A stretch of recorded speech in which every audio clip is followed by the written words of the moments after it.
한국의 최고 지성 이어령 교수. 무신론자인 그가 세례를 받고 예수님을 믿게 된 사건은 큰 감동을 주며 국민적인 관심을 받았다. 그 뒤에는 실명 위기의 딸 이민아 목사를 위한 서원 기도가 있었다. 미국에서 검사와 변호사로 성공한 삶을 살던 이민아 목사. 하지만 그녀에게 찾아온 불행의 그림자. 끊임없이 몰려드는 고난의 파도 속에서 이 목사는 주님의 완전한 사랑을 만났다. 그래서 그녀의 삶은 주님의 기적이 되었다.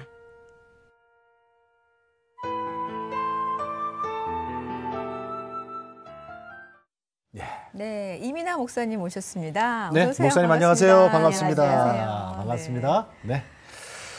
목사님 그러면은 이미 이제 언론에서 많이 지금 인터뷰했고 소개가 됐어요. 네. 한국의 지성 이어령 교수님의 큰 따님이시고 또 이어령 교수님이 얼마 전에 주님을 만나고 세례 받았다라는 그 보도 때문에도 더 유명해졌어요. 네. 네. 우리가 이제 좀 길게 들어야 되니까 그 이어령 교수님과의 관계 세례 그걸 좀 간단하게 소개 좀 해주세요. 예, 2007년에 네. 일본에서 러브 소나타 할 때요. 예. 저희 아버님께서 결단하시고 세례를 받으셨습니다. 제 일생에서 가장 기쁜 날 중에 하루였어요. 일생에서 가장 기쁜 날 중에 하루였다고 고백하시는 건 그 순간이면서 참 많은 기도를 하셨었다는 얘기가 되는 거잖아요. 92년부터 했어요. 예. 그래요. 여기까지 오기까지 얼마나 어려운 시간들 그리고 또 지나왔던 날들이 어떤 게 있었는지 저희가 좀 시간을 좀 뒤로 돌려가지고 그래. 어릴 때 얘기부터 쭉 들어보면 좋을 것 같아요. 제가 지금 기억나는 거는 국민학교 한 2학년 때부터 기억이 나거든요. 예. 그런데 제가 어렸을 때 참 자신이 없었던 것 같아요. 큰 따님이죠? 제가 맞딸이에요. 예. 근데 국민학교 다닐 때부터 뭐라고 얘기할 수 없는, 그러니까 남들과 내가 다르다는 생각을 항상 했었던 것 같아요. 그래서 제가 국민학교 2학년 때 시를 썼는데 예. 다른 애들은 다 저쪽에서 놀고 있는데 나는 거울 이쪽에서 걔네들이 노는 걸 보고 있는 것 같다. 왜 나는 저기 가서 속할 수가 없을까. 어떤 소외감 같은 것. 그리고 내가 누군지를 이렇게 알기 전부터 예. 너는 이런 사람이야 하는 그런 어떤 기대라든지 그런 틀이 딱 있잖아요. 그런데 거기에 맞추려고 제가 너무 노력을 하는 형이었던 것 같아요. 그러니까 남들이 좀 나를 싫어해도 나는 그냥 내가 누군지를 찾겠다 이런 성격인 사람이 오히려 정체성이 강한데 예. 저는 상대방이 저를 칭찬해주고 받아주지 않으면 내가 누군지조차 몰라지는 그런 아주 자신감이 없는 아이였던 것 같아요. 그러니까 학교에서는 선생님 말 잘 듣고 겉으론 공부 잘 해주는 아이라고 모범생이라고 생각했을지 모르는데 예. 제가 나이가 들면서 2학년, 3학년, 4학년 올라가면서 점점 안에가 텅텅 비어가면서 내가 누군지를 모르니까 자꾸 남의 흉내를 내게 되고 남이 원하는 기대에 저를 맞추려다 하다 보니까 굉장히 스트레스를 많이 받기 시작했던 것 같아요. 그 어렸을 때부터요? 예. 그럼 그 가족 간에 특히 아버님과의 그 관계는 어땠어요? 제가 기억나는 것이 저는 아빠를 굉장히 좋아했거든요. 예. 그러니까는 제가 정이 많고 사랑의 욕심이 많기 때문에 항상 아빠를 독차지하고 아빠랑 같이 놀고 싶고 아빠가 나한테 관심을 보여줬으면 좋겠고 그래서 관심을 끌려고 굉장히 노력을 했는데 그 중에서 성공한 게 이제 딱 한 가지 있었어요. 예. 학교에서 상을 받아온다든지 아니면 웅변대회나 이런 글을 써가지고 장원을 한다든지 예. 인정받는 아니면 거. 수가 잔뜩 있는 성적표를 받아온다든지 이러면 아버지가 저에게 모든 관심을 그 순간은 이렇게 부어주시는 것 같았어요. 그래서 공부를 열심히 했었던 것 같아요. 그러면 실제적으로 목사님이 어렸을 때 예. 그 아버님한테 받은 그 상처랄까? 그런 오랫동안 그게 남아 있었던 게 혹시 있어요? 있으셨나요? 예, 제가 기억나는 게요. 저는 이제 아빠가 오기를 굉장히 기다렸어요, 그날. 아빠가 놀으려고. 예. 그랬는데 아버지가 굉장히 피곤하셔가지고. 몇 살 때쯤? 제가 굉장히 어렸을 때 유치원 때였던 것 같아요. 유치원? 예. 유치원 아니면 1학년. 그러니까 정확한 기억은 제가 아까 말했듯이 한 국민학교 2학년 때부터 났다 그랬잖아요. 근데 그 전에. 제가 이제 3살 때, 5살 때 이렇게 마치 사진첩에 오래된 사진처럼 스틸 사진처럼 이렇게 남아있는 기억들이 있습니다. 근데 이게 좋은 기억들이 아니고 그 조각들이 사실 예, 그쵸. 그 사진 조각들을 제가 지금 없애려고 노력을 하는 중이에요. 근데 처음 제가 세상에 태어나서 이 거부감을 느꼈던 것이 그날이었던 것 같아요. 그게 어떤 그래서 사건이 있었길래? 제가 이제 아버지를 기다렸는데 그거는 제 현실이고 아버지는 이제 저를 위해서 열심히 우리 가족을 위해서 열심히 일을 하시고 굉장히 이제 바쁘게 다니시다가 식사를 못 하시고 늦게 시장에서 들어오셨던 것 같아요. 예. 근데 이제 아버지가 빨리 밥 차리라 그러고 오시는데 제가 이제 아버지한테 안아달라고 이렇게 좀 엉겼던 것 네. 같아요. 근데 아버지가 피곤하시니까 저를 너 좀 저리 가 있어라 그러고 밀어내시고 밥 빨리 달라고 그러셨는데 그때 제 마음에 기스가 좀 이렇게 쫙 갔던 것 같아요.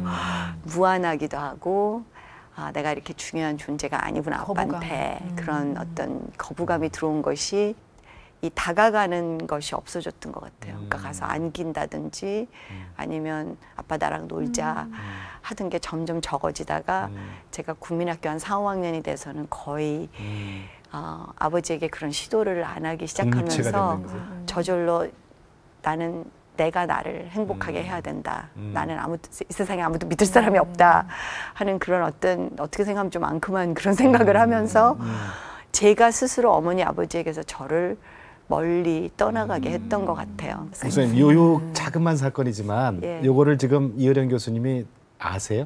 제가 이번에 말을 했죠. 뭐라 그러세요?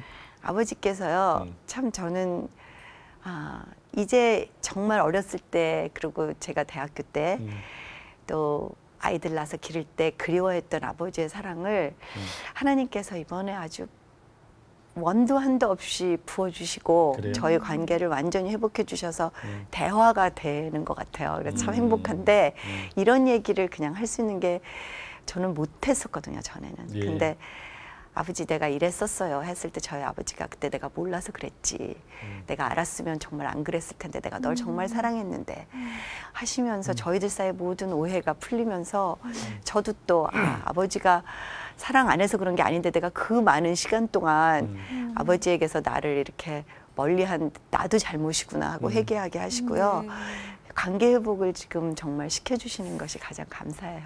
사실 하나님을 안다라는 게 결국은 우리가 관계 회복이 되는 거잖아요. 예. 하나님과 우리의 관계가 회복이 되는 것처럼 그렇죠. 예. 우리 주변의 관계들도 다 회복이 되는 게 그게 바로 이제 성령님과 함께하는 사람이라는 얘기가 될 텐데 그때는 그 거부감이 사실은 난 내가 혼자 살 거야. 내가 더 잘 살아야지. 내 혼자 내 행복을 만들어갈 거야라고 했지만 그 삶이 행복하지 않잖아요. 사실은 결코 행복하지 않죠. 행복하지 않고 네. 계속 그렇게 어떻게 보면 발버둥 치면 칠수록 자기는 더 외로워지고 더 힘들어지는 거잖아요. 자꾸 예. 아버지랑 더 멀어지고. 그러니 그 어렸을 때 청소년기 그 이후까지 얼마나 힘드셨어요. 그러니까 그게 제가 요새 깨닫는 것이 하나님 알기 전에 어떤 고아 같은 영 예. 아니면 내가 독립의 영 뭐 이런 것이 아이들을 공격을 할 때 문화적으로 지금 그 아이들이 거기에 딱 빠질 수 있게끔 완벽하게 반항에 어떤 그 독립하고 싶은 나 혼자 내 인생을 내가 꾸려가고 싶은 그게 죄성이잖아요. 결국은 누구를 믿으니까 안 되더라. 내가 내 스스로 내 인생을 꾸려가자.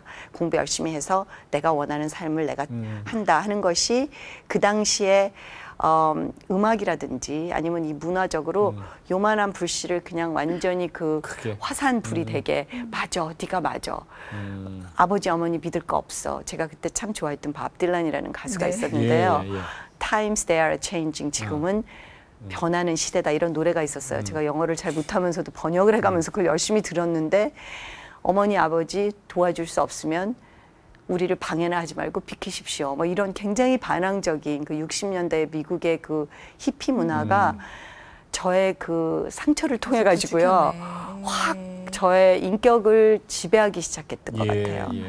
대화의 단절로 인해서 아이들이 소외감을 느낄 때 그것을 지금 그 아이들이 그러기를 기다리고 있는 우리의 그 적들이 있다는 맞아요. 것을 부모님들이 아셨으면 좋겠어요.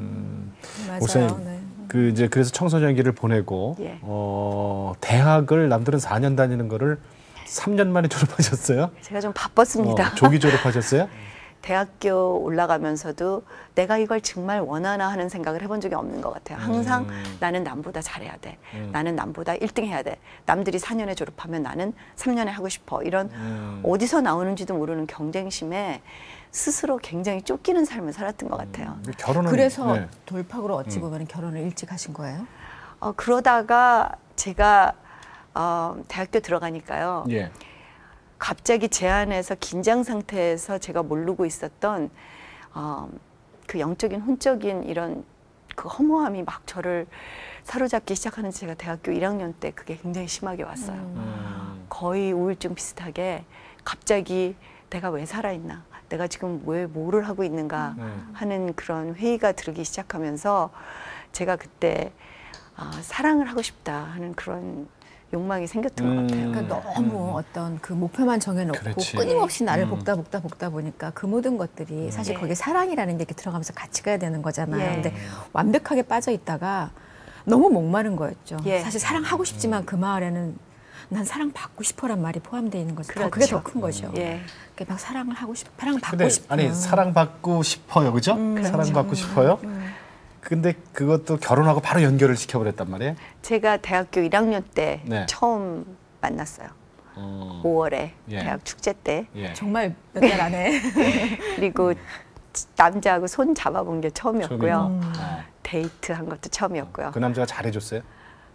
네, 잘해줬고 그리고 저도 제가 바랐던 게 이거라는 그런 어떤 착각 속에서 제 막 모든 거를 걸고 사랑을 했었던 것 같아요. 사랑을. 예. 그러다가 근데, 예. 대학교 졸업하고 결혼을 하게 된 거죠. 근데 부모님은 찬성하셨나요? 그 부모님은 제가 연애하는 것 자체를 좋아하지 않으셨죠. 근데 대학교에 왔을 때 저희 어머님이 보니까, 아버님이 보니까 정신연령이 너무 낮은데 갑자기 한 남자하고만 너무 사귄다고 하니까 너는 여태까지 남자친구도 없었고 데이트도 안 해봤고 네가 너무 어리니까 지금 너무 빨리 그렇게 한 사람하고만 열렬하게 연애를 하는 거는 좋지 않은 것 같다. 저희 어머니 아버지뿐만이 아니라 주위의 모든 사람들이 말렸습니다. 친구들도. 그런데 저는 말을 안 들었습니다. 다 말렸지만 본인이 그거라고 생각했으니까 하시잖아요. 그 성격이면. 저는 하나에 빠지면 좀 이렇게 깊이 빠지는 성격인 것 같아요. 근데 결혼했는데 왜 미국까지 가셨어요, 그래 두 분이? 미국에 결혼해서 간 게 아니고요. 예. 저는 이제 저희 어머니 아버지하고 의논하면서 세워놓은 저희 인생이 이렇게 계획이 있잖아요. 노벨상 받아야 되니까. 예, 그러니까 이제 영문학을 해서 예. 대학교 주기 졸업해서 예. 바쁘니까 빨리 가서 석사 박사 학위를 해갖고 미국에서 영어를 잘하게 된 다음에 한국에 와서 교수를 하면서 또 글도 영어로도 쓰고 한국말로도 쓰고 이래서 이제 노벨상도 받겠다 이런 예. 어떤 그런 야망이 저한테 있었고 저희 어머니 아버지가 쿨로 또 유학 가고 싶으면 유학을 보내주겠다 이러시니까 2월달에 그러니까 2월달에 조기 졸업을 하고 3월에 결혼을 했습니다. 저희 아버지가 너무 창피하니까 한 6개월이나 참았다 하려는데 제가 좋은데 뭐. 왜냐하면 기다려줘 하면서 2년이 지났기 때문에 내가 졸업하고 결혼해야 되잖아요 해서 그분이 기다려 주신 거기 때문에 대학 졸업과 동시에 결혼을 하고 그럼 예. 같이 미국을 바로. 그리고 함께 미국으로 유학을 떠났습니다. 네, 네. 좋았어요? 아니요. 미국에 갔더니 그때부터 고생이 시작이 됐어요. 어떤 고생이 기다리던가요? 제가 90%는 제 성격 때문이었던 것 같고요. 예. 제가 아까 말했던 것처럼 아버지의 집에서 제가 살고는 있었지만 감정적으로는 독립해서 나온 거나 마찬가지잖아요. 예, 탕자처럼. 중고등학교 어머니 아버지가 다 잘해주는 데서 그게 얼마나 고마운지도 모르고 다 먹여주고 재워주니까 당연한 건 줄 알고 뭐 나는 외로워, 나는 괴로워 이러면서 이제 혼자 살려고 도망을 나갔는데 가보니까 하나도 안 좋은 거예요. 돈이라는 게 있어야 되는 거더라고요. 그래서 어머니 아버지 도움 안 받으려고 우리가 아르바이트 하면서 대학 다녀도 충분히 됩니다. 어머니 아버지는 미국 사정을 잘 모르시잖아요. 예. 제가 갈 때만 해도 그러니까 우리 어머니가 아시는 미국 사정은 이모, 이모부가 옛날에 미국에 유학 갔을 때 그때는 유학생들도 별로 없었고 아르바이트가 많았습니다. 그때는 이제 불법 이민 오는 사람도 별로 없었고 그랬기 때문에 그래서 자기네들이 충분히 일을 하면서 대학을 다닐 수가 있었어요. 근데 저희들이 갔을 때는 유학생들도 너무 많고 불법 체류자들도 너무 많고 또 법이 강화되어서 유학생으로 갔는데 취업을 하면 그것이 들키면 추방을 당합니다. 그러니까 합법적인 취업을 할 수가 없었어요. 그러니까 저희들이 가보니까 꿈과는 너무나 틀리게 현실이 공부한다는 게 정말 예 어려운 상황. 그러면서 제가 전화 한 통만 해서 아버지 저 너무 힘들어요. 저 좀 도와주세요. 했으면 저희 아버지가 그날로 도와주셨을 텐데 그렇죠. 쓸데없는 자존심 싸움을 하면서 저는 거봐 네가 아빠가 없으면 못 살잖아 하는 말씀을 미리 생각하고. 들을까봐 듣기가 싫어서 그게 반항하는 고아의 영인 것 같아요. 나는 아버지 필요 없어. 아버지가 나를 사랑 안 해서가 아니고 나를 사랑 안 해주셔가 아니고 하나님과 저와의 관계하고 똑같은 그렇죠. 줄. 그렇죠. 처음 가서 1년은 정말 힘들었어요. 그 다음 해는 더 힘들었고 3년째 되니까 정말 못 살 정도로 힘들었습니다. 아이는 없었나요 그때? 제가 또 결혼하자마자 아기를 낳습니다. 그때 아이까지 키워야 되니까. 저는 아기 기르는 게 그렇게 힘든지 몰랐거든요. 22살이니 뭘 알아. 22살이. 22살이면 딱 우리 딸이네 지금. 아이고. 아이를 낳아놓고 매일 울었어요. 얘 왜 안 자니? 되고. 나는 졸린데. 그런데도 걔가 너무 이뻐가지고 그게 모성인 것 같아요. 저는 사람이 되기 시작한 게 아이를 낳고 제가 그 아이에게 처음 진짜 사랑을 느끼면서 그리고 그 아이가 저를 바라보는 눈빛에서 얘가 날 정말 사랑한다 하는 그 사랑을 느끼면서 그러면서 제가 처음 철이 나기 시작했던 것 같아요. 많은 부모들이 그렇죠. 예. 사실 그죠. 근데 목사님 그때는 그러면 교회도 안 나가고 전혀 안 나갔죠. 하나님도 모르고 전혀 하나님이 몰랐죠. 찾게 생겼었어요 그러니까. 지금까지. 계획 세우느라고 아버지도 필요 없는데. 바빴어. 달랑 애기만 낳아놓고 예. 밥도 못 짓고 예. 그리고 또 이혼까지 했어요. 그러니까 사는 게 너무 힘들어가지고 결혼 생활이라는 게 뭔지도 모르고 결혼을 했던 것 같아요. 몇 년 만에 그런 파탄이에요? 제가 5년 만에요. 5년 만에? 예. 아기는 몇 살? 아기는 4살, 4살? 26살에 제가. 아버지한테는 말을 못하더라도 사실 그렇잖아요. 우리가 친부모한테 말을 못해도 누군가한테 내 얘기를 좀 하고 싶은 마음이 있잖아요. 그 정도 되면은. 근데 제가 놔버리고 이혼하면서 싶은. 진짜 친구도 한 명도 없었던 것 같아요. 왜냐하면 저는 그때까지는 실패하면 안 돼. 실패는커녕 저는 2등하는 걸 실패라고 생각하고 살았었으니까 절대로 남한테 지면 안 돼. 그렇게 살다가 제가 처음 한 실패가 이혼이었어요. 안 되더라고요. 제가 아무리 노력을 해도 밤을 새워도 안 되더라고요. 그래서 제가 실패했다는 그 실패감 때문에 저하고 가까운 친구한테도 얘기를 안 하고 다 숨기고 제가 이혼하는 그날까지도 제 결혼 생활에 문제가 있다는 걸 아는 사람이 한 명도 없었어요. 말을 안 하니까. 가서 말할 사람이 한 명도 없었어요. 독하다. 독하죠. 진짜 독하다. 부모님들도 모르시고 친척도 모르고 친구들한테도 전화 와서 잘 사니? 그러면 나 잘 살아. 나 동정할까 봐. 그 정도면 사실 가면 우울증에 가까운 사람이 되어 있는 거잖아요. 가면이 너무 여러 개라 제 진짜 얼굴이 어떤 얼굴인지도 모르고 살았던 것 같아요. 제가 그때 우리 교수님이나 친구 중에 너 괜찮니? 힘들지 않니? 그러면 아니야 나는 너무 좋아. 나는 너무 잘하고 있어. 너네들 일이나 잘해. 니네나 잘해라. 왜 남을 동정하려고 그래? 모든 사람을 제가 불신과 어떤 나를 동정하려고 온다. 나를 무너뜨리려고 온다 하는 어떤 피해의식 같은 게 있었던 것 같아요. 그래서 제 마음을 아무한테도 열지 않고 살던 것이 그렇게 살다 보면 항상 한계가 와서 정신병적인 증상들이 일어납니다. 사실 그 정도면 폭발되는 거잖아요. 예, 제가 그게 폭발이 돼서 이혼도 했던 것 같아요. 제 생각에 더 이상 견딜 수 없는 상태니까 관계가 아마 그때 파괴되지 않았을까. 제가 그러면- 법대 시작할 때 예. 결혼한 사람들을 불러놓고 그러더라고요. 2학년 정도 되면 99%가 이혼합니다. 그 스트레스를 못 이겨서. 그때 우리가 웃었거든요. 우리 같이 사이좋은 부부는 절대로 그런 일이 없을 거야. 근데 아이 기르면서 저는 공부하는 게 너무 힘들고 남편은 남편대로 공부하는 부인을 또 잘하지 하면서 직장 신문 기자로 일하는 게 너무 힘드시고 그러다 보니까 서로가 상대방을 위로해 줄 수 없는 자기의 벽에 갇혔었던 것 같아요. 아기는 혼자 키우시면서 아기는 저 혼자 재혼하실 키우고. 생각은 왜 하셨어요? 혼자 사니까 너무 또 힘들더라고요.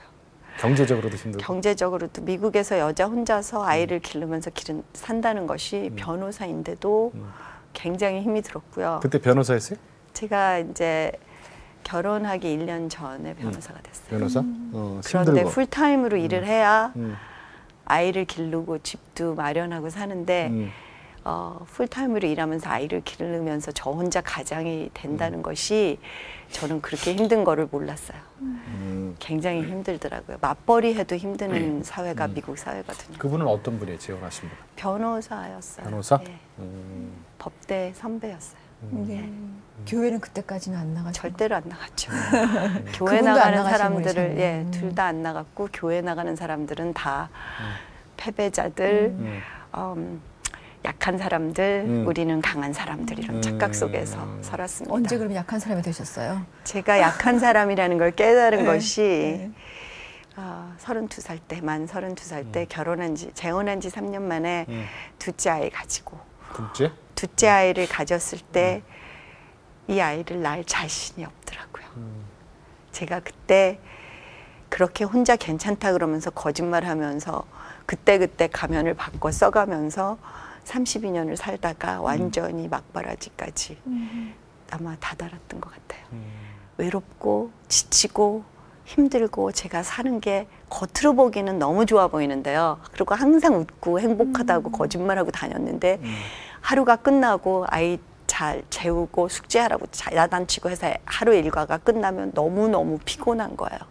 그러면서 누우면 말할 수 없는 절망감, 외로움, 실패감, 패배감 이런 것들이 저를 너무나 힘들게 했어요. 그래서 그런 상황에서 제가 임신이 됐는데 첫째 아이를 낳을 때는 저는 세상을 몰랐거든요. 그때는 빨리 시집가서 빨리 아기 낳아서 이쁜 아기를 기르면서 행복하게 살고 싶다 하는 그 철없는 꿈에서 아이를 낳기 때문에 몰랐는데 제가 이제는 애를 낳아서 기른다는 게 힘들다는 것도 알고 아이가 태어나면 해줘야 되는 게 너무너무 많은 거예요. 내가 감정적으로도 내가 건강해야 되고 부부 사이도 좋아야 되고 그런데 제가 자신이 없는 거예요. 내가 좋은 엄마가 될 수 있을까? 처음으로 첫 번째는 좋은 엄마가 될 수 있다 모르니까 자신 있게 낳는데 아이를 기르면서 실패한 경험도 있고 아이를 기르는 게 정말 힘들더라고요. 그래서 내가 이런 세상에 내가 지금 아직까지 사람들이 살으려는 대로 열심히 살았는데 내가 지금 와 있는 자리가 이게 내가 좋은 자리가 아닌데 여기에 이 아이의 인생이 결국은 또 내가 지금 있는 곳까지 오는 게 인생의 최선이라면 다르게 어떻게 해야 되는지도 모르겠는 거예요. 공부 잘했고 좋은 직장 가졌고 이제는 좋은 직장 가진 남자하고 결혼도 했는데 그러면 그 이후에 뭐가 있는가 인생에. 그걸 내가 모르는데 이 아이를 대답도 모르는 해답도 없는 인생에 또 한 인생을 내가 더 해야 되는가 하는 깊은 회의에 빠졌습니다. 그래서 임신한 상태에서 제가 굉장히 회의를 많이 했어요.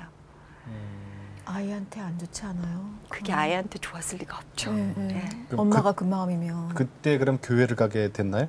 그때 우리 아이가 6개월 됐을 때 저를 끈질기게 추적하던 태아 6개월? 그 아주 절대로 포기하지 않는 불굴의 전도의 용사가 있었습니다. 제가 3, 4년을 구박을 하는데도 저만 보면 장애님 사랑해요. 그분은 아셨던 거죠. 얼마나 외롭고 힘든 영혼이라는 거. 누군가가 있어야 돼, 그죠? 그러면서 우리 바자회 하는 데 오세요. 우리 교제하는 데 오세요. 우리 다락방 하는 데 오세요. 우리 성경 공부하는 데 오세요. 싫어요. 싫어요? 싫어요. 안 가요. 아 귀찮게 왜 이래 정말 이 사람. 전화 끊어버리고. 그래도 그분하고는 어떤 관계예요? 그냥 처음에? 교회에서 만난 친구의 친구였어요. 교회는 갔어요 그럼? 제가 교회를 가끔 가뭄에 콩나듯이 너무 이모들이 귀찮게 하면 제가 LA를 갔는데 이모들 4명이 다 교회 열심히 나가시는 권사님, 사모님 그렇거든요. 이모, 예. 이모님들이. 그래서 이민 간 첫날부터 김치 얻어 먹으러. 김치 얻어 먹고 구박 안 받고 그렇게 뭐 한 몇 번 갔었는데요. 그때 만났던. 그때 이제 저를 만나서 애들끼리 친구라서 좀 알고 지내게 된 친구가 된 사람이 있었는데 저를 끈질기게 추격을 했습니다. 몇 년 구박하셨어요, 그분은? 3년? 3년 넘게 했던 것 같아요. 그러다가 이제 태아 6개월 때 근데 가야 될 것 같아요, 그날은. 그날은 제가 마음이 가난한 자는 복이 있나니 그 성경 구절을 체험했던 것 같아요. 제가 마음이 너무 부자였었는데 미국 가서 인민 와서 너무 힘들고 결혼에 실패하고 그리고 직장이 너무 힘들고 하는 상태에서 제 마음이 한없이 가난해지다가 그날은 더 이상 가난해질 수 없는 아주 밑바닥까지 갔었던 것 같아요. 이 세상에 어떤 여자도 다 나보다는 똑똑한 것 같고요. 누구도 나보다는 다 잘 사는 것 같은 거예요. 너무 외롭고 너무 내 주위에 나하고 진정한 인간관계를 맺은 사람이 남편을 포함해서 한 명도 없는 거예요. 나를 아는 사람이 하나도 없는 거예요, 이 세상에. 그래서 집에 운전하고 가는데 집에 들어가기가 싫어서요. 아들은 친구랑 놀러 간다고 어디 가버리고 남편은 일을 늦게 끝나니까 늦게 올 게 뻔하고 빈집에 들어가기가 싫은 거예요. 임신했는데. 그래서 빙빙빙빙 집을 돌다가 집 안에 딱 들어가는데 전등불을 켜기가 싫더라고요. 저 깜깜한데 전등불을 켜기가 싫어서 어두운 방에 약간 정신이 나간 여자처럼 그냥 앉아가지고 한없이 울었어요. 나는 왜 이렇게 실패의 연속일까? 내 인생은 왜 이렇게 항상 제대로 되는 게 없을까? 그때 전화가 때르릉 울리는 거예요. 그래갖고 전화를 받았더니 자매님! 내가 자매님이라고 그러지 말라고 몇 번이나 그랬는데 내가 왜 당신의 자매님이에요? 언니! 그냥 나보고 그냥 뭐 훈우 엄마 이렇게 불러주세요. 그러는데도 또 자매님! 그러더니 우리 너무 좋은 장로님을 만나서 그냥 교파를 초월해서 지금 성경 공부를 하는데 교회하고 틀리니까 자매님은 교회를 싫어하니까 한번 와볼래? 그냥 우리끼리 만나서 하는 건데. 근데 저를 오라고 해주는 데가 아무도 없었고요. 그때는 제가 어떤 심정이었냐면 그냥 전화가 울려서 누구든지 오라 그러면 혼자 있기가 싫었어요. 그래서 그럼 가볼까? 언제 시작하는데? 오늘 밤 시작하는데 내가 자매님 생각나서 걸었는데 보나마나 싫어요 하고 끊어버릴 거 알면서 걸었을 거예요. 이 사람이 저보다 더 놀라더라고요. 저도 놀라고 자매님도 놀라고 그러면서 그럼 가볼까요? 못 이기는 척 하면서요. 그 마음 알겠어요. 진짜. 주소 좀 가르쳐 주세요 하고 제가 갔어요. 혼자 있기 싫어서. 가서 어떠셨어요? 그랬는데 가니까 저보다 더 힘든 사람들이 다 모여 있는 거예요.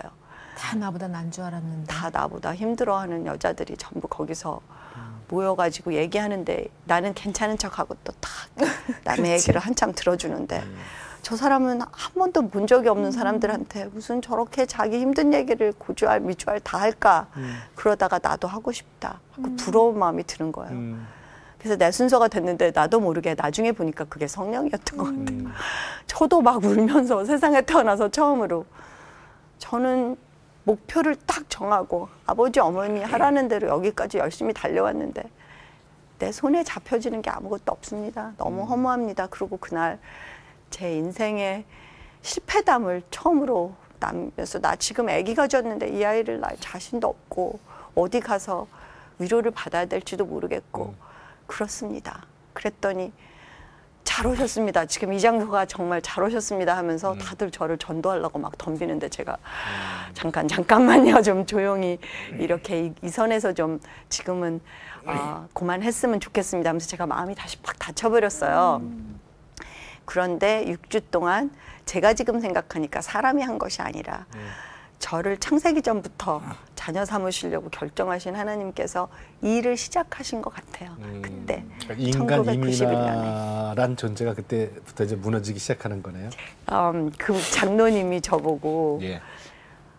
감사하십시오. 저는 감사할 게 하나도 없습니다. 제 인생을 지금 몰라서 그러시는데 제 인생이 지금 얼마나 힘들고 고달프고 저희 남편이 지금 저를 얼마나 외롭게 하는지 모르시니까 감사하라 그러시는데 아기를 가지는 게 뭐 다 좋습니까? 아기 가지고 싶어서 지금 40일 기도하는 분들이 수두룩합니다. 왜 그게 감사할 일이 아닙니까? 이러시면서 제 영혼을 건드리기 시작하셨어요.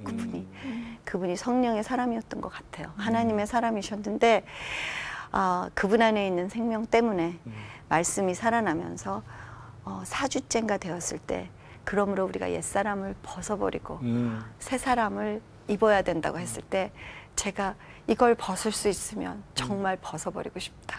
나를 내가 벗어버릴 수만 있으면 벗어버리고 싶다 하는 그 욕망이 생겼어요. 그때 그 장로님께서 이렇게 복음을 설명해 주셨어요. 제가 굉장히 검사하고 변호사고 논리적이니까 인과응보적으로 저는 생각하는 사람이거든요. 항상 굉장히 정죄를 잘합니다. 제가. 그러니까 거기에 딱 맞게 제 수준에 맞게 그렇게 복음을 전해주신 것 같아요. 성령님이. 그래서 이렇게 말씀하시더라고요. 자매님 지금 자매님 포도주 잔에 누가 독약방울을 한 방울만 떨어뜨렸다고 하면 그거를 씻을 수가 있습니까? 못 씻죠. 그 포도주는 완전히 독 때문에 아무도 마실 수가 없습니다. 그렇죠.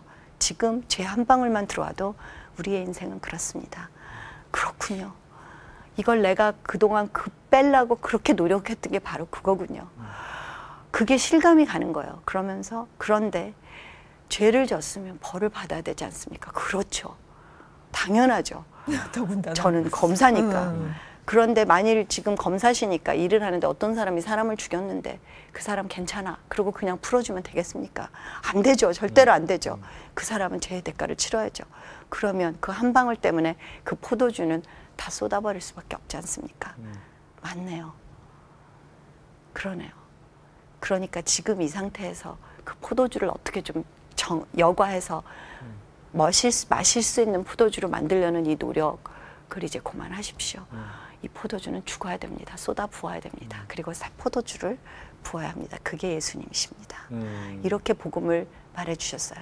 자매님이 여태까지 진 모든 죄의 정죄를 자기가 받으면 지금처럼 괴로울 수밖에 없지만 그 모든 거를 대가를 치르시고 그 포도주가 되셔서 쏟아 부어주셨기 때문에 이제는 새 포도주를 부어주시면 새 생명을 가지고 새 인생을 시작할 수 있습니다.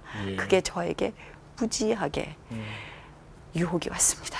그럴 수만 있다면 나 다시 시작하고 싶어. 처음부터 다 쏟아버리고 어렸을 때 잘못된 것들, 잘못 들어온 인포메이션들 다 쏟아버리고 새로운 피조물이 될 수 있다는 거예요. 그래서 제가 예수님 영접하고 세례를 받았어요. 아기 태어날 때 2월 달에 1992년 2월에 10월에 2월 10일에 우리 둘째 아들 진성이를 나면서 유아 세례를 받으면서 그 5월 달에 보통 거기는 4월 말이나 5월에 그 부활절이 오거든요.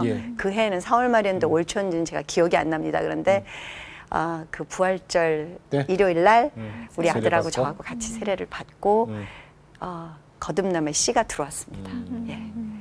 그러고 나면은 이제 좋은 일만 생겨야 되잖아요. 저는 그 장로님한테 그렇게 들었거든요. 아까 잠깐 그러셨잖아요. 다 그냥 싹 한꺼번에 다 없어지고 그 자리에서 옛날 거는 다 없어지고 그냥 새 사람으로 태어나서 사랑하고 사랑받고 하나님 같이 예수님 같이 된다고 그래서 저는 했거든요. 근데 그렇게 됐습니까? 전혀 그렇지가 않더라고요.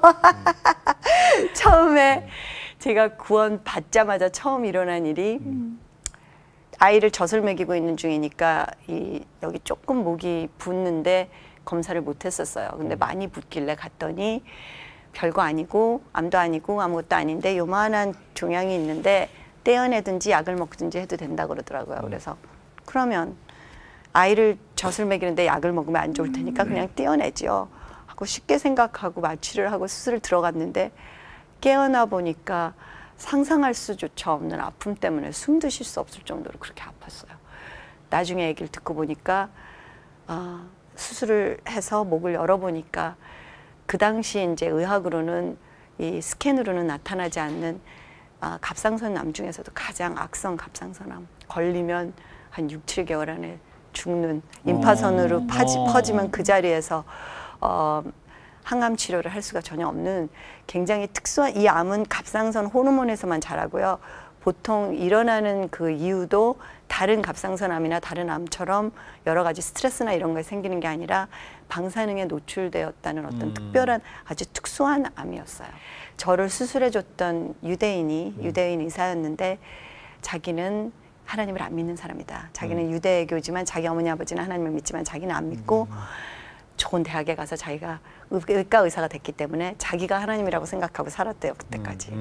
그런데 너를 수술하다가 내가 나가 아닌 우리가 모르는 어떤 존재가 있다.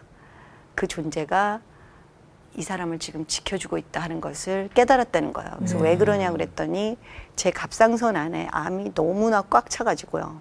완전히 지금 다 갑상선이 암으로 가득 찼는데 그렇게 되면 보통 임파선으로 다 빠져나온대요. 그런데 마치 보자기처럼 보이지 않는 손이 그 갑상선 안에만 암을 한 방울 나가지 않게 다 싸고 있는 손을 보았다고 하더라고요. 무신론자 의사가 저에게 그렇게 얘기하면서 저는 지금 깨어나서 아파가지고 막 몰핀을 주고 하니까 정신이 없어갖고 지금 있는 상태에서 저한테 들어오자마자 이 의사가 뭐라 그러냐면요. 너 무슨 종교를 가지고 있니? 너는 무슨 신을 믿니? 그래서 제가 이 사람이 약간 정신이 돈 사람인가? 나는 아파 죽겠는데 내가 지금 무슨 병이 걸렸는지를 말을 해줘야지 광신자인가 봐. 저는 그렇게 생각했습니다. 그래서 아니 왜요? 그랬더니 그 말을 하는 거예요. 내가 믿는 신이 누군지는 모르지만 그 신은 살아있는 신이다. 내가 보았다. 내 눈으로. 그래서 제가 한 몇 개월 전에 예수님 영접하고 크리스찬이 되었는데 지금 어리둥절합니다. 그랬더니 자기는 내가 아시아 사람이니까 자기 어머니 아버지가 믿은 하나님이 아니고 자기는 그 하나님이 너무 싫어서 떠났기 때문에 그거 좀 찾으려고 그랬대요? 그냥 뭐 부처라 그러면 부처를 믿고 그러니까. 힌두라 그러면 힌두를 믿으려고 그랬대요. 이 신은 살아있어 하고 또 그 하나님이냐 또 여호와냐 그리고 신경질을 내고 나가더라고요. 그분한테도. 근데 그것이 저에게는 하나님을 원망하지 않는 도움이 되었던 것 같아요. 제가 지금 3개월밖에 안 된 초신자인데 복 받는다 그러고 뭐 새 인생이 시작된다 그래가지고 했는데 이거 속았잖아 완전히 사기잖아 하고 떠날 수 있는 상황이었어요. 제가 암이 걸렸다 그랬을 때. 근데 하나님이 살아 계시나 봐. 내가 죽을 거를 살려주셨대. 목사님이 말하는 것도 아니고 무신론자 의사가 말을 해주니까 제 마음을 그렇게 지켜주셨던 것 같아요. 그래서 그냥 죽지 않고 살아서 감사하다. 그렇게 신앙생활을 제가 시작했습니다.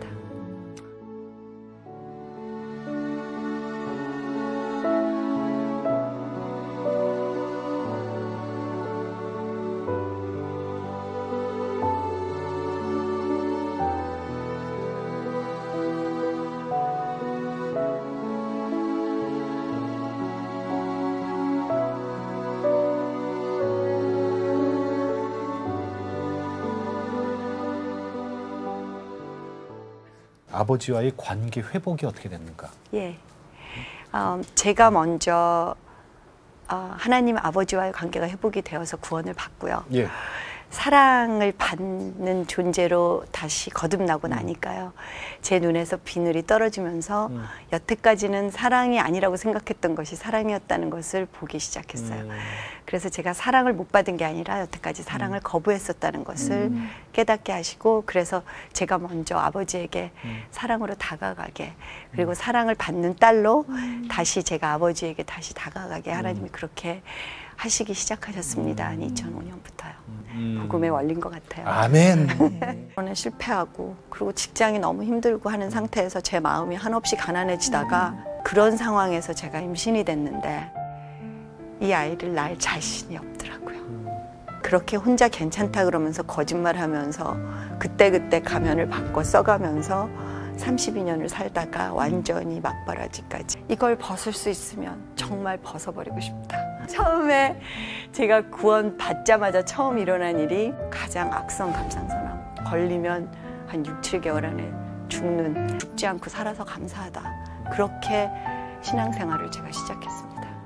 그 얘기를 좀 여쭤보고 싶어요. 그렇게 그 성경 공부를 통해서 나를 조금 알기 시작했지만 나도 좀 놔버리고 싶다 이런 걸 했지만 그때 성령 체험을 완벽하게 하신 것 같지는 않거든요. 예, 전혀 아니었죠. 네네네.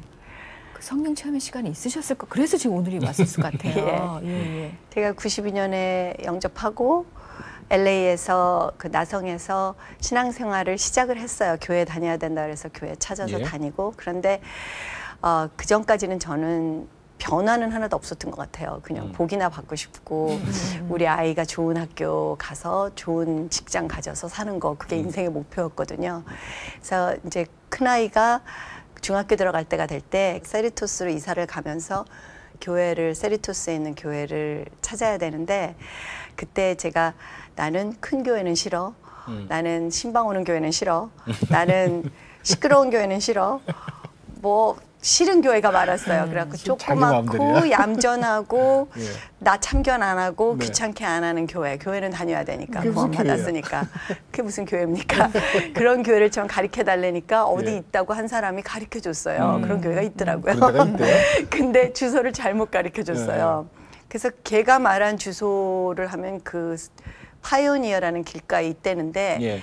주소를 잘못 가르쳐 줬구나. 그러고는 들어간 교회가 네. 사랑의 교회였습니다. 어. 가르쳐 준 교회가 아니고요. 남가지 사랑의 교회? 예, 남가지 사랑의 교회였는데 제가 가려고 그러던 교회는 그 교회가 아니었고요. 길을 잘못 근데 들어서. 그게 사실은 그게 하나님의 인도하심이 시작되셨던 것 같아요. 그래서 그랬더니. 우리 아들 보고 그 썬데이 스쿨에 집어넣어 놓고 제가 가니까 좀 늦게 갔어요. 그래서 그렇겠죠. 왔다 갔다 했으니까. 대예배를 들어가는데 제가 들어가는 바로 그 순간에 오정현 목사님께서 돌아온 탕자 그 설교를 하시는데 갑자기 흥분이 되셔서 소리를 팍 지르시면서 아버지는 우리가 집에 돌아오기만 원하십니다.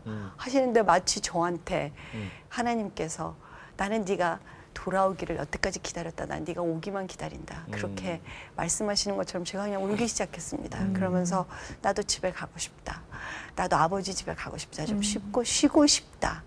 하는 그런 소망이 생기면서 그게 나중에 생각하니까 성령이었는데 저는 성령이 뭔지도 모르고요.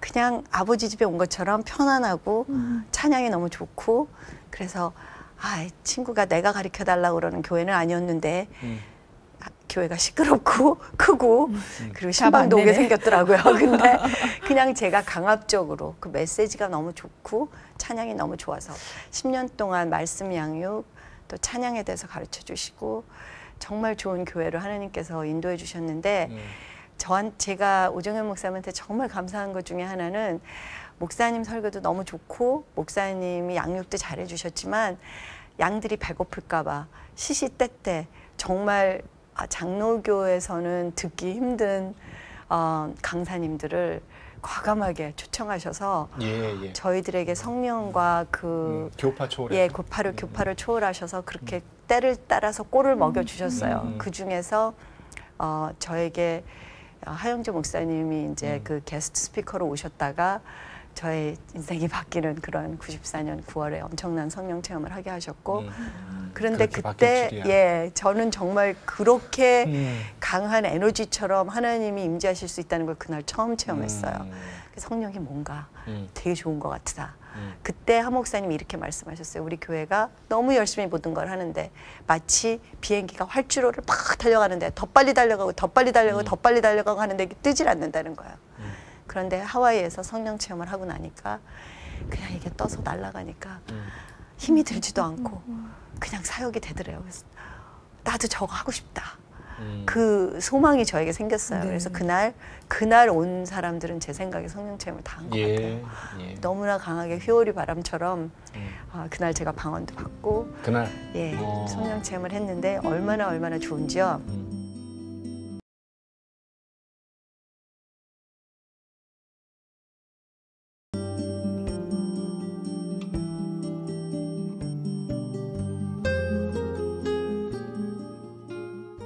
근데 그 전에 어제 말씀하셨던 것처럼 이제 암 수술을 했어요. 갑상선 암을. 그리고 그냥 암은 잘 나신 거였어요? 수술만으로? 그러니까 수술하고 나서 방사능 검사를 받고요. 한 90%가 넘게 다 드러냈고 또 방사능으로 다 이제 폭격을 해가지고 한 6, 7%는 또 없앴지만 그 1%, 2% 남은 것이 반드시 다시 자라는 암이래요. 이 암은. 그러니까 일생 동안 완치는 될 수가 없고 온몸에 갑상선 호르몬이 한 방울이라도 있다면 거기에 암이 다시 자라는 그런 아주 악성암이기 때문에 1년에 한 번씩 반드시 검사를 하고 그리고 자란 수치에 따라서 또 검사를 해야 됩니다. 재발 가능성이 거의 100%입니다. 그렇게 얘기를 했어요. 근데 제가 이 첫사랑 믿음이라는 게 참 못 말리는 것 같아요. 그러니까 저는 그때 유대인 의사가 말해준 것도 있고 94년에 성령 체험을 하면서는 다시는 재발되지 않을 거야 하는 믿음이 있었어요. 네. 그래가지고 이런 힘든 암 검사를 받고 해야 되는 사람에게는 임신을 하지 말라 그럽니다. 왜냐하면 임신을 하면 1년 동안은 검사를 못 받고 그 사이에 자랄 수 혹시라도 있으니까. 수치 이상으로 자라면 예. 임파선으로 퍼지면 죽을 수 있기 때문에 그래서 아기를 가지지 말라는데 제가 믿음으로요 아이를 둘이나 더 낳았습니다. 그 이후에 그래서 94년에 우리 진영이 셋째 아들 낳고 그리고 96년에 우리 외동딸 제가 딸을 너무 낳고 싶어서 네. 아들 셋 낳고 결국은 하나님이 딸을 주셔서 우리 딸이 1월에 낳고 막 기쁘게 신앙생활을 하고 있었는데 10월 달에 가서 검사를 했는데 너무 많이 자랐고 재발이 됐다는 아유. 그 그 사이에. 너무 나쁜 소식을 제가 들었습니다. 아이가 지금 우리 막내가 9개월인데 또 하나님한테 속은 것 같은 느낌이 드는 거예요. 굉장히 하나님한테 삐졌습니다. 그래서 나 이제 교회 안 갈 거야. 나 이제 예수님 안 믿을 거야. 그러고는 하나님 믿어도 소용없더라. 이렇게 입으로 막 죄를 지니까요. 또 말도 그렇게 하셨어. 그렇게 했죠. 제가 겁이 없었습니다. 그 당시에는. 그러니까 얼굴도 새카매지고요. 우울증도 진짜로 오더라고요. 그래서 점점 영적으로 떨어지고 있을 때 저희 아버지이신 하나님께서 또 하용조 목사님을 보내주셨습니다. 그래가지고 우리 친구가 전화해가지고 야 미나야 우리 교회 가자. 교회에서 지금 우리 특별 집회 있다는데 가자. 그래서 난 안 가. 너나 가. 그랬더니 하용조 목사님 오셨어. 한국에서. 너 하용조 목사님 좋아하시잖아. 2년 전에 너 성령 체험했잖아. 그래서 하 목사님이 오셨어. 그 소리에. 그래서 제가 깜빡해가지고 목사님 뵙고 싶어서 갔어요. 네. 그랬는데 목사님이 94년보다 더 너무 많이 아프셨어요.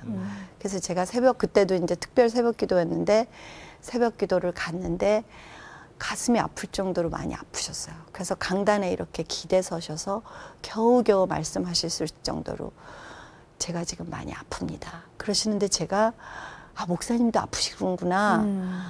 그러면서 제가 위로를 받았습니다. 네. 나만 아픈 게 아니구나. 내가 하나님한테 지금 막 삐쳐 있는데 저분은 별로 삐치신 것 같지도 않고 사역하러 이 먼 데까지 오신 걸 보면 저게 뭘까? 내가 알지 못하는 하나님과의 관계가 있는 게 아닐까 하면서 예. 처음으로 제 마음속에 하나님을 알고 싶다 하는 소망을 주신 분도 하 목사님이셨어요. 근데 그때 놀라운 말씀을 하셨어요. 고린도후서 10장, 12장 말씀을 하시면서 내가 이 병을 고쳐달라고 하나님에게 3번을 간절히 기도를 했습니다. 하나님, 나를 위해서가 아니라 오늘의 교회를 위해서, 우리 교인들을 위해서, 하나님을 위해서 나를 좀 고쳐주십시오. 제가 그렇게 3번을 하나님이 알아들으시게 잘 설득하면서 기도를 했는데 하나님이 응답을 안 해주시더래요. 그러더니 3번째 기도가 끝나고 났을 때 내가 지금 낫지 않아서 네가 병을 가지고 있기 때문에 지금 제일 곤란한 게 뭔데? 그래서 우리 교회가 부흥을 못하지 않습니까? 그랬더니 하나님께서 내 은혜가 내게 족하도다. 바울에게 하신 그 말씀을 하셨대요. 그리고 2년 동안 오늘의 교회가 상상을 초월하는 부흥을 했답니다. 그래서 내가 아파도 별 지장이 없구나. 하나님 은혜만 있으면 되는구나. 그러면서 기쁨을 회복하셨다고 그렇게 고백을 하시는데 저는 그때는 이해는 가지 않았어요. 그것이 병도 안 고쳐주시는 하나님이 뭐가 좋아. 저는 그때 완전히 어린애 신앙이었기 때문에 그런데 저분은 어떻게 저렇게 평안하실 수 있을까. 예. 뭐가 좋으셔서 여기까지 오셔서 또 복음을 전하실까. 그리고 또 아픈 사람을 막 기도를 해주시더라고요. 네. 끝나고 나서. 당신도 그랬더니 아프신데. 사람들이 또 막 낫는 거예요. 근데 저도 기도를 받으려고 나갔는데 저를 보시더니 저가 누군지 모르시죠. 저는 목사님을 알지만 예. 목사님의 얼굴이 그때 해처럼 빛났어요. 그러면서 너무너무 인자하게 웃으시면서요. 저를 쳐다보시면서 내 딸아 네 병은 걱정할 병이 아니다. 이렇게 말씀하신대요. 하나님이. 그런데 그 말씀이 제가 들은 아마 처음 하나님의 음성이었던 것 같아요. 아 하나님이 그러는데 걱정 안 해도 된대. 이렇게 그냥 믿어줬습니다. 제가. 네. 그러고 기도해 주셨는데 말할 수 없는 평강이 왔어요. 그래서 이제 항암 치료를 또 받았고요. 레디에이션 방사능 치료를 받았고 그런데 걱정이 안 되는 거예요. 병이. 그날부터. 그래서 그냥 병 없는 사람처럼 씩씩하게 용감하게 막 살았습니다. 걱정도 안 하고요. 그런데 98년에 99년에 또 재발이 됐어요.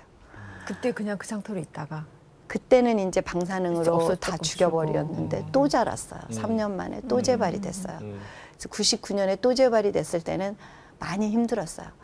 제가 그때는 제자 훈련도 끝냈을 때고 아이가 사춘기 하다가 무사히 끝냈을 때고 그래서 이제는 정말 나쁜 일이 없겠지 했는데 또 재발이 됐을 때 저에게 신앙에 항상 혼동이 왔었던 것 같아요. 그 치유에 대한 말씀의 계시가 없었기 때문에 그냥 병이 올 때마다 흔들렸었던 것 같아요. 참 오래 걸려요, 그죠? 참 우리가 제가 거듭난 것 견고한 같으면서도 실족한다는 게 참 약해요, 우리가. 자, 그럼 목사님, 둘째 아들이 문제가 있었어요?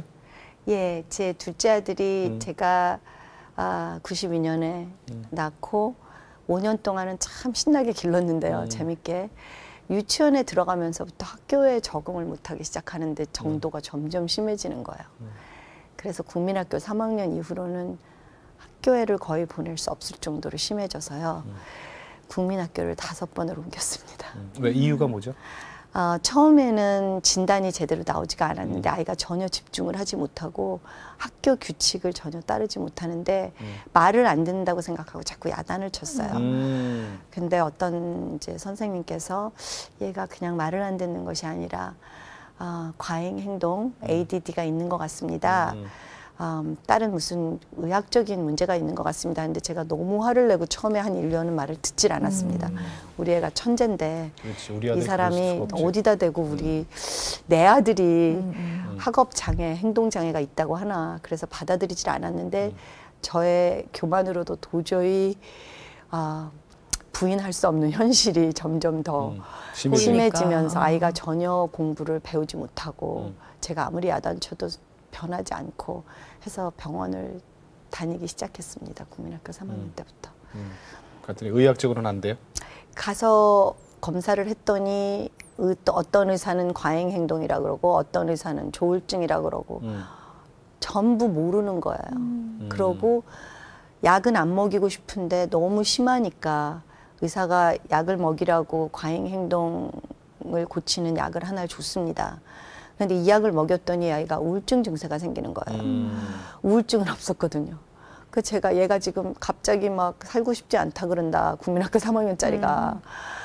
어떡하냐 그랬더니 그거는 그 약에 따를 수 있는 부작용입니다. 걱정하지 마십시오. 아무렇지도 않게 그러는 거예요.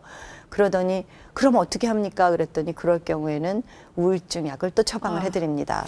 그러면 우울증 약에는 합병증이 없습니까? 부작용이 없으니까 물론 있지요. 그러면 또 그 약을 드릴 수 있습니다. 한 아이가 몇 개까지 약을 먹나요? 했더니 7개, 8개, 심하면 10개까지 칵테일로 먹는다는 거예요. 제가 그날로 병에 대한 두려움보다 약에 대한 두려움이 더 많아서 약을 끊었습니다. 믿음이 좋아서 끊은 게 아니라. 그러고는 약으로도 치료가 안 되고 지금 이 아이는 학교를 못 다니고 그런 깜깜한 정말 절망 속에서 제가 그때 큐티 반 또 제자 반 이런 것을 사인을 하면 이제 거기에 가입을 하게 되면서 제가 이제부터는 좀 하나님을 알아야 되겠다 하고 하나님을 찾기 시작했을 때 말씀으로 주님께서 약속들을 주기 시작하셨어요. 그때 에레미야서 29장 11절 말씀, 너를 향한 너의 아들을 향한 내 생각은 결코 악한 재앙을 주려는 생각이 아니다. 장래와 소망을 주려 합니다. 그 말씀을 주셨고 그래서 제가 에릭 목사님 집회를 찾아갔을 때는 이 아이가 10살이었고 정말 힘들 때였습니다. 학교를 다닐 수가 없어서 그러니까 제가 또 그런 데 갔죠. 저는 전혀 그런 집회를 원하지도 않았고 점잖게 큐티하면서 신앙생활 하고 싶었는데 할 수 없이 신유 집회를 갔다가 거기서 통역을 해달라는 그 목사님 부탁에 통역을 해드리고 목사님을 쫓아다니면 혹시 부스럭이라도 떨어져서 우리 아이가 낫지 않을까. 그래서 치유 집회 통역으로 제 처음 사역이 시작이 됐습니다. 자, 그런데 거기서는 어떻게 됐어요? 그런데 우리 아이가 안 나는 거예요. 거길 갔는데 우리 애도 좀 고쳐주세요. 그때 목사님께서 우리 아들을 기도를 안 해주시고요. 자매님 기도를 좀 해주면 안 되겠습니까? 근데 제가 상처받아가지고요. 어디든지 가면 왜 애는 기도를 안 해주고 나를 기도를 해주냔 말이에요. 그러니까 결국 내가 문제란 소리 아니야. 이러면서 제가 막 계속 상처를 받고 삐뚤어질 대로 삐뚤어져 있었거든요. 믿음이 없으니까. 그래서 아니요, 저는 기도 안 해주셔도 되는데요. 얘가 문제입니다. 제가 아니라. 그랬더니 자매님 기도를 좀 해주라 그러십니다. 성령님이. 하나님이 해주라는데 어떡하겠습니까? 그때까지는 제가 저만 기도해 준다 그러면은 막 도망 다니고 하다가 모든 의사한테 다 실망하고 더 이상 갈 데가 없었어요. 이제는 하나님한테밖에 갈 데가 없었어요. 그래서 너무 자존심 상하는데 할 수 없이 머리를 들이밀고 제가 기도를 받았습니다. 그때 그분께서 하나님이 지붕이 없는 집 같다고 하십니다. 비가 오면 비가 다 젖고 눈이 오면 눈이 젖고 예수님을 믿고 거듭나셔야 되겠습니다 하는데 제가 너무 충격을 받은 거예요. 저는 지금 믿는 줄 알았는데. 저는 정말 잘 믿고 제가 2002년에 또 실제적인 또 거듭남의 체험도 해가지고 2002년에 거듭났거든요. 근데 다시 거듭나야 된다는 거예요. 믿지 않는 치유를 믿지 않는 부분에서 다시 거듭나야 된다는 거예요. 제가 제 자존심을 다 꺾고 그러면 예수님이 저의 지붕이 되어 주십시오. 저를 구원하시고 저에게 믿음을 주십시오 하는 기도를 하라고 그래서 따라 했습니다. 그런데도 우리 아이가 안 나는 거예요. 그래서 계속해서 그 사역을 하면서 그런데 제가 변하기 시작했어요. 저는 다른 이런 불순한 동기를 가지고 시작한 건데 그러다 어떻게 이 목사님을 친해가지고 개인적으로 우리 아이를 좀 기도해달라고 그래야 되겠다 이래서 간 건데 통역하고 제가 통역하는 동안에 계속 복음 말씀이 제 귀로 들어오고 제가 입으로 고백하게 되잖아요. 그런데 어느 날 그 돌을 치우는 마르다 얘기를 하시다가 저는 통역을 합니다. 우리가 믿는다 하지만 우리가 예수님 믿지 않습니다. 그래서 기적이 일어나지 않습니다. 이렇게 말씀하시더니 이 돌을 치워라 하면 네 하고 치우는 사람이 하나도 없습니다. 우리 오빠가 지금 죽어갖고 나흘이 돼서 냄새가 나는데 이게 지금 암 사기라고 그러는데 낡게 나야지 얘는 자폐라는데 눈이 찢어졌는데 이빨은 안 났습니다. 이거는 안 돼요 하고 돌을 안 치운다는 거예요. 마르다처럼 예수님한테 논리적으로 이론적으로 따지는 바람에 치유가 안 일어난대요. 예수님이 치우라 그러면 그냥 치우면 된대요. 저는 이걸 지금 계속 통역을 하고 있었습니다. 그런데 마르다가 어떻게 이 사람이 살아납니까 하고 물어본 거 아닙니까? 이 사람이 지금 죽어서 나흘이 지나서 시체가 냄새가 납니다. 이걸 제가 통역을 하는데 그때 저에게 그 말씀이 살아나서 성령으로 네가 지금 마르다와 똑같다 하는 이 컨빅션이 왔습니다. 내가 믿음이 없구나. 그래서 하나님한테 자꾸 불신으로 내가 나가고 있구나 하는 거를 그 마르다의 말을 고백하면서 저에게 그것이 오면서 제가 눈물이 나기 시작했어요. 저는 통역을 해야 되는데 지금 냄새가 납니다. 하나님 믿을 걸 믿으라고 하셔야죠.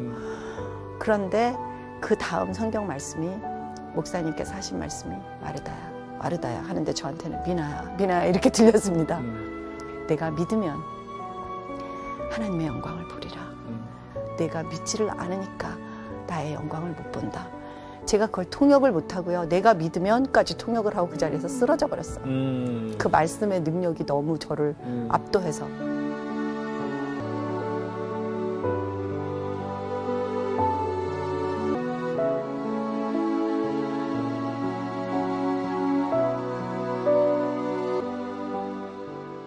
우리 아들에 대한 치유의 확신이 제가 났으니까 생겼는데도 2년이나 더 걸렸어요. 치유를 받는데. 근데 첫 번째 하나님이 주셨던 첫 번째 은혜는 그 당시에 똑같은 그 시기에 이 아이의 문제를 정확하게 판정을 내려주신 제대로 진단을 내려주신 의사 선생님을 처음 만났어요. 이것이 특수 자폐다. 아스퍼거라는 특수 자폐다. 책을 줬는데 읽어보니까 국민학교 때부터 여태까지 했던 행동이 다 나와 있는 거예요. 이것을 내가 미리만 알았으면 우리 아들에게 그렇게 큰 상처도 주지 않고 치료할 수는 없지만 이 아이들이 적응할 수 있게 감정적으로 상처받지 않고 다른 여러 가지 증상들, 예를 들면 우울증이라든지 자신 없어 하는 거, 이런 거는 그 자폐 증상 때문에 생기는 게 아니라 엄마 아빠가 이 아이를 구박하고 학교에서 나쁘게 하기 때문에 생기는 병들인데 그 병들은 다 미리 예방할 수 있었는데 하면서 제가 첫 번째로 감사드렸어요. 이제 어떻게 기도해야 되는지 아니까. 그것들을 놓고 하나님에게 구부러진 것들을 펴주십시오. 부족한 것을 셀 수 있게 채워주십시오. 이렇게 기도하면서 이 아이가 나았다고 선포하기 시작했어요. 하나님 말씀대로라면 이 아이는 다 나았습니다. 왜냐하면 구부러진 거를 펴러 예수님이 오셨다고 하셨으니까. 그리고 산이 계곡이 되었다고 했으니까 산이 낮아진 것처럼 이 아이의 지금 잘못된 것들이 낮아져야 되는 건 낮춰주세요. 호르몬이 낮은 것은 올려주세요. 그리고 구부러진 것은 바르게 해주세요 하고 기도하고 있을 때 이사야 40장 말씀을 주셨습니다. 이제는 전쟁이 끝났다. 그분이 오셨다. 그분이 오시면 구부러진 길은 이미 펴졌다. 그래서 제가 이 아이가 구부러진 것이 다 펴지고 이 아이에게 부족한 것이 다 채워진 것으로 믿음의 눈으로 보면서 아이에게도 선포하고 선생님들에게도 선포하고 간증도 했습니다. 2년 동안 완전히 미친 사람 취급을 받았습니다. 제가 선생님들이 얘는 자폐라, 얘는 자폐가 아닙니다, 얘는 낫습니다, 정상화랑 똑같이 해주세요. 그러면 답답해하는 거예요. 아이에게 엄마 나는 이거 못해, 너 할 수 있어, 너는 지금 나았어, 할 수 있어, 엄마는 네가 자랑스러워, 엄마는 네가 최고야, 너 나는 뭐도 못하고 뭐도 못하고 아니야, 너 못하는 거 하나도 없어, 네가 천재라서 사람들이 너를 모르는 것뿐이야, 너는 틀린 거지 못한 게 아니야. 제가 이 아이에게도 믿음으로 선포하고 아이가 자폐라면서요? 아니요, 다 나았습니다. 예수님이 고쳐주셨습니다. 그렇게 간증하고 고백하고 2년이 딱 지나니까 아이가 자폐 증상이 눈독들이 없어졌어요. 지금은 아무런 증상도 없습니다. 그런데요. 또 그 육체적인 아픔이 또 있으셨어요. 그러니까. 우리가 알고 있는 예. 그러니까 일반적으로 보통 그 이여령 장관님, 전 장관님을 알고 있는 많은 분들이 다 아는 이야기. 실명의 위기가 또 있으셨어요. 예. 제가 우리 둘째 아들 고쳐보려고 하와이를 갔거든요. 그때 믿음이 생기기 시작하고 암이 난 직후에 하나님을 체험하면서 하와이에 가면 아이가 날 것 같다는 막연한 마음이 들었어요. 근데 어느 날 아침에 일어났더니 시커멓게 야폐가 안 보이는 거예요. 두 눈 다? 두 눈 다. 예. 그래서 제가 막 패닉이 와가지고 예. 교회 장로님한테 연락해서 비가 억수로 쏟아지는 날 저를 데리고 병원에 가주셨는데 5시간 정도 검사를 받고 그날 정말 암 선고보다 더 기가 막힌 선고를 받았습니다. 그분들이 지금 이 망막이 너무 약해져서 찢어지기 시작하는데 이것은 어떤 의술로도 꼬맬 수도 없고 방지할 수도 없습니다. 계속해서 찢어지다가 나중에는 완전히 박리가 되어서 장님이 될 수밖에 없는 현상이 가장 위험한 어려운 상황이 지금 됐는데 미국 어느 병원에서도 이것은 수술을 해주지 않습니다. 수술하다가 그 자리에서 완전히 실명이 될 위기가 너무 많기 때문에 이미 찢어지고 있기 때문에 제가 그날 엉엉 울면서 집에 왔습니다. 하나님, 우리 아이가 셋인데 내가 운전을 우리 동네에서 제일 많이 하는 여잔데 운전을 못하면 저는 이 아이들을 어떻게 기릅니까? 하나님이 그때 저에게 마치 광야에서 시내산에 내려오신 하나님의 영광을 보여주신 것처럼 그때 제 눈을 열어서 하나님의 영광을 보게 하기 시작하시고 음성을 들려주시기 시작하셨어요. 하나님 말씀을 읽을 때 그때까지는 이런가 저런가 했는데 이거는 오늘 하나님이 나에게 틀림없이 주시는 말씀이야 하면서 음성이 정확해지기 시작했어요. 실제적인 눈은 안 보였지만 하나님이 하시는 일들이 보이기 시작했어요. 그러면서 그때 이사야서 55장 8절 말씀을 주셨습니다. 나의 길은 너의 길과 틀리다. 나의 생각은 너의 생각과 틀리다. 너에게는 재앙같이 보이지만 나는 나쁜 것을 주는 하나님이 아니다. 내가 병을 주는 것은 아니지만 내가 장님이 되게 하는 것은 아니지만 이런 공격 안에서도 네가 나를 믿기만 하면 나는 모든 것을 합력해서 선을 이뤄주는 너의 아버지다. 너의 하나님이다. 이 음성이 들리기 시작하면서 저는 이제 하나님 일 하겠습니다 하고 제가 정말 순교하는 심정으로 하나님에게 제 인생을 다 드렸습니다. 예수님께. 그리고 나서 몇 달 지나지 않아서 아버지께서 1월 달에 오셨을 때 처음에 아버지께서 보신 것이 그때까지는 제 인생에 한 번도 없었던 평강 그리고 소망 이런 것들을 하나님께서 저에게 주신 것을 아버지께서 보셨던 것 같아요. 그리고 두 번째는 제가 그렇게까지 심하게 안 보이는지 모르셨는데 제가 설거지를 못할 정도로 눈이 안 보였습니다. 아유, 얼마나 가슴이 아프셨을까. 아버지가 많이 가슴이 아프셨어요. 제가 응답을 받은 것이 우리 아버지가 구원을 받으실 때 그 7개월이라는 기간이 없었으면 예. 제가 눈이 나는 것뿐만이 아니라 아버지가 구원받는 제가 눈이 나는 것보다 저에게는 몇백 배 몇만 배 더 기쁜 그 구원의 선물을 하나님이 주실 수 없었잖아요. 그러니까 기다리게 하실 때는 제일 좋은 걸 주시려고 하시는구나. 그러고 성경을 다시 읽어보니까 그 모든 사람을 그 즉시 다 고쳐주셨는데 기다리게 한 사람들이 딱 2명 있더라고요. 예수님이 정말 사랑하신 마르다와 마리아. 부활의 능력을 보여주시려고. 그래서 그때부터는 저희 아버님이 세례받으시는 기적을 제가 체험한 이후에는요. 이해가 가지 않는다고 해서 하나님이 나에게 주신 것이 나쁘다. 불평하는 것이 제 인생에서 완전히 없어졌습니다. 아버님, 예. 이혜령 교수님이 이제 구원받고 세례받고 예. 그리고 서원 기도해서 이제 우리 이민아 목사님이 눈이 났고 예. 그 좋은 일만 있었더니 큰아들이 갑자기 하나님의 부르심을 받고 그런 일이 있단 말이에요. 예. 그 상황을 좀 얘기해 주세요.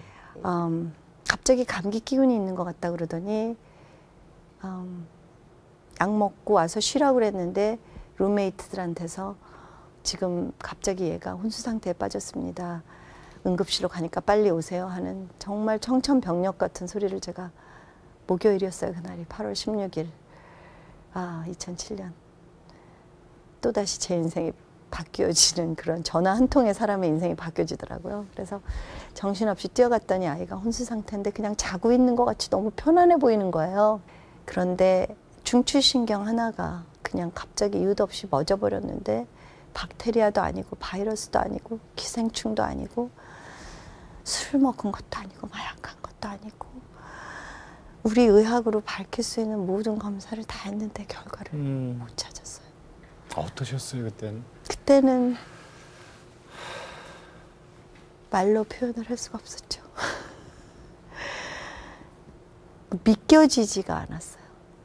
저는 마지막까지도 그냥 살아날 줄 알았어요. 그래서 아이가 그렇게 가고 나니까 제가 너무 이 몸과 마음이 충격을 받는데 그거는 거듭난 거하고 상관이 없더라고요. 제 거듭난 영은 정말 신기했던 거는 하나님 원망해 본 적도 없고 하나님에게 불평해 본 적도 없어요. 그게 신기해요. 그런데 아이가 가고 나니까 아이가 갔다는 것이 현실이 되면서 제 몸과 마음이 망가지기 시작하는데 그것은 어떻게 제가 주체할 수가 없더라고요. 제 온몸이 갑자기 그냥 기능이 다 스탑이 돼버리면서 저도 아이가 있는 천국에 가고 싶다. 이 마음이 떠나지를 않는 거예요. 아무리 안 그러려고 해도 이미 그 마음을 공격하는데 그것을 어떻게 떨쳐버릴 수가 없었어요. 그리고 아이가 천국 갔다는 그 확신은 있었기 때문에 슬프고 비참하고 이런 마음보다는 얘가 내 곁에 없다는 것이 믿어지지가 않고 내가 얘를 다시 볼 수 없다는 거. 다른 사람들의 아이들은 다 살아있는데 내 아들은 죽었다는 거. 이것이 저에게 제가 감당할 수 없는 그런 감정적인 슬픔과 막 그 어떤 분노 같은 거를 가져왔었던 것 같아요. 그래서 제가 사역을 못하겠다고 변호사 일을 못하겠다고 일단은 6개월 동안은 그렇게 일을 못했어요. 침대에서 일어나지를 못했어요. 6개월 걸렸어요? 거의 6개월 동안 못 일어났어요.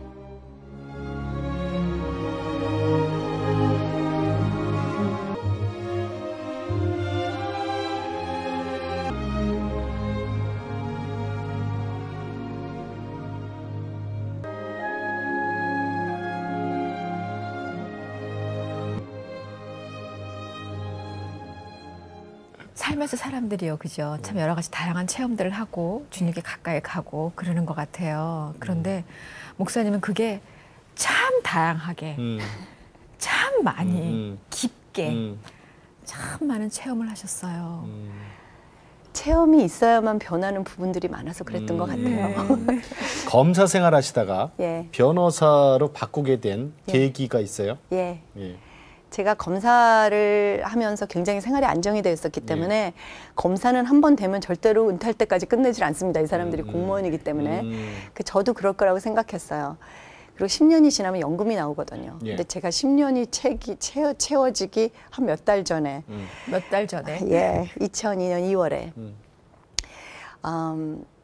하나님이 그때 저의 길을 인도하시면서 그렇게 이끌어 주셨던 것 같아요. 근데 그 이끄심이 소명이 저의 어떤 상식이나 다른 어떤 소망보다도 강했기 때문에 그리로 끌려갔었던 예. 것 같아요. 젊음의 집 그 김기웅 목사님께서 돌봐주시던 제 친구의 아들이 이 PC방에 갔다가 다른 아이들 총격하는데 잘못 맞아가지고 죽었습니다. 얘가. 그래서 장례식에 갔는데 예. 친부모보다 아버지는 오지도 않고 엄마는 얘가 지금 엄마는 얘가 지금 부처님이 하나 주셨을까 하늘에 갔을까 막 고민하고 있었어요. 그런데 어떤 목사님이 들어오시더니요. 친부모보다 더 우시는 거예요. 그러시더니 엄마가 얘 지금 어디 갔어요 하고 우니까 얘는 확실하게 천국에 갔습니다. 제가 영접시켰고 얘가 신앙 고백도 했고 2주 전에 이미 자기는 예수님을 구주로 영접한다고 했습니다. 부모도 알지 못하는 그런 한 아이의 영혼을 지금 아버지가 되어서 아버지가 없는 아이의 아버지 노릇을 해주시는 그 목사님을 봤을 때 제 마음속에요. 저게 진짜 사역이야. 나도 저거 하고 싶어 하는 그 소망이 막 저 불붙듯이 일어났어요. 소명은 예. 그런 것 같아요.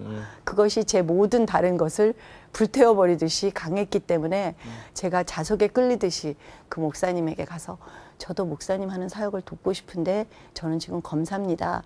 제가 아이들하고 가끔씩이라도 만나서 좀 겁을 준다든지 뭐 이런 건 해줄 수가 있습니다. 저를 젊음의 집이라는 그 학교에서 하시는 사역에 제가 동참하고 싶으니까 연락해 주세요. 그리고 제가 명함을 드렸는데 그것이 발단이 되었습니다. 그래서 K라는 아이는 그냥 별일이 아닌 일에 연루가 됐는데 예. 어머니 아버지가 너무 겁이 나가지고 이 아이를 타주로 보내버리는 바람에 캘리포니아에서 도망범이 돼버렸습니다.